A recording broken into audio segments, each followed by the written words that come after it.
Balurghat high স্কুলের ছাত্র অনরণ্য সরকার এবারের মাধ্যমিকে পঞ্চম স্থান অধিকার করেছে। তার প্রাপ্ত নম্বর 693। আপাতত অন্য কোনো দিকে নয়, এখন একাদশ শ্রেণীর পড়াশোনার দিকে মনোযোগ দিতে চায় সে। অনরণ্যের বাড়ি বালুরঘাট পুরসভার 14 নম্বর ওয়ার্ডের চকভৃগু এলাকার বাসিন্দা।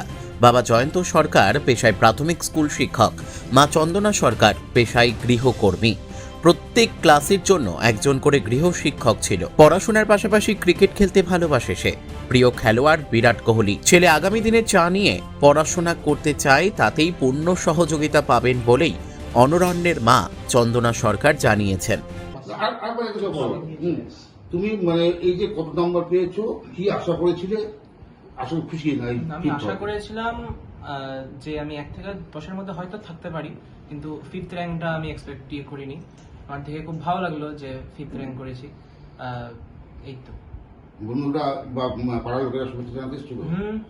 সবাই এসেছে। না, এখন অব্দি কোনো স্যার আসেননি, কিন্তু জানিয়েছেন সবাই। হ্যাঁ, এই যে তুমি পাস করলে এর জন্য মানে কৃতিত্ব কার দেবে? মা বাবা বা প্রাইভেট টিউশন? সবারই সমান আছে। মা বাবা, আমার স্যার এবং আমি নিজে, সবারই সমান কৃতিত্ব দেওয়া আছে।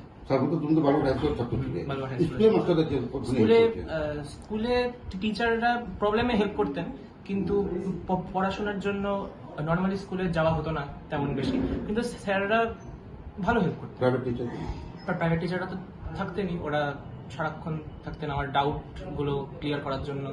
তারপর কোনো জিনিস সাপোজ আমি পারছি না বুঝতে, ওটা ভালো মতো আমাকে ক্লিয়ার করে দেওয়ার জন্য।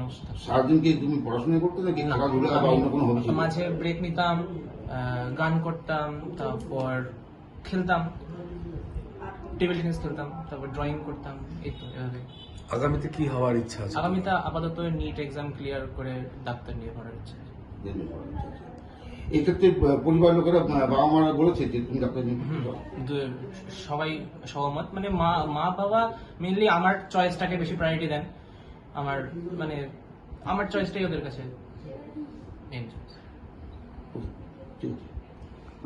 কিভাবে দেখছেন, কি ভাবছেন?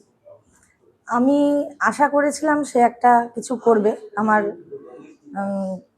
আশা বলতে আমি ওর খাটনি দেখে বা ওর এর মধ্যে ইনভলভ দেখে, ওর পড়াশোনা স্টাডিটা এত পরিমাণে করতো, ও কোনো সময় ফাঁকি দিত না। তো আমার একটা আশা ছিল, কিন্তু ও কল্পনা করেনি যে এই জায়গাটা ও পৌঁছাতে পারবে। তো আমি আজকে ভীষণ খুশি, আমার খুশি রাখার জায়গা নেই। ছেলে এই যে ছেলে যে পড়াশোনা করতো, তার জন্য মানে কতটা আপনাদের খাটতে হতো বা মাস্টারটা কতটা খাটতে হতো বলতে আমাকে খাটতে হতো বলতে ও নিজে থেকেই করতো। আমি সাপোর্টার হিসাবে সবসময় তার সাথে থাকতাম। আর ওর যে টিউশন টিচাররা ছিল ওকে প্রচন্ড পরিমাণে হেল্প করতো। প্রত্যেকটা টিচার, যেমন বুই স্যার, মাধ্যমিক দেওয়ার সময় সায়ন স্যার, পাশে আছে মানস স্যার, যখন যাকে ও মেসেজ করেছে, প্রবলেমে ডাউট বলেছে, সৈকত স্যার, সব সময় তারা ওর সাথে ছিল। অল টাইম, রাত্রি 12টা হোক 1টা হোক, যখন সে প্রশ্ন পাঠিয়েছে তারা সঙ্গে সঙ্গে অ্যান্সার দিয়েছে। আর আমাদের হেড স্যার ওকে তো খুবই ভালোবাসতো, সবসময় ওর সাপোর্টার ছিল, এখনো আছে, ভবিষ্যতেও আশা করি থাকবে। বেবি সাহা। বালুরঘাট থেকে মান্টি সিং এর রিপোর্ট, কুলিক নিউজ।